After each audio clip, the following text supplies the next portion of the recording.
যেই খুরশেদ আলম ফেসিস্টের আমলে এস আলম সেই মাফিয়া চোর ডাকাতের যে ছিল একজন ম্যানেজার, এবং বাংলাদেশ ব্যাংক থেকে তাকে বিতাড়িত করা হয়েছে।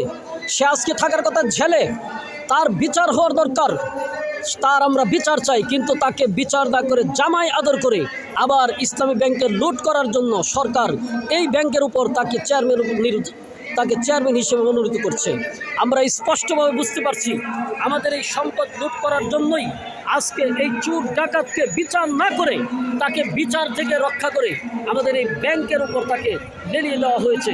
কারণ সে প্রশিক্ষিত চোর, প্রশিক্ষিত ডাকাত, কিভাবে ব্যাংক ডাকাতি করতে হয়, কিভাবে সব কিছু লুট করতে হয় তার এই ব্যাপারে ভালো অভিজ্ঞতা আছে। আমরা কোনো অবস্থাতেই এটা মানি না। সাধারণ ব্যাংক আর ইসলামী ব্যাংক এক না। ইসলামী ব্যাংক পরিচালনা করতে হলে অবশ্যই তাকে ইসলামী জ্ঞান থাকতে হবে, তার কোরআন হাদিসের জ্ঞান থাকতে হবে, মোদারাবা, বায়ে সালাম, বায়ে শিরকাত, বিভিন্ন ধরনের ব্যবসা ইসলামী যে নীতি পদ্ধতি সেটা তাকে জানতে হবে। আর না হয় সে ইসলামী ব্যাংকের একজন সে পিয়ন হওয়ারও যোগ্যতা রাখে না, এটা আমরা বিশ্বাস করি।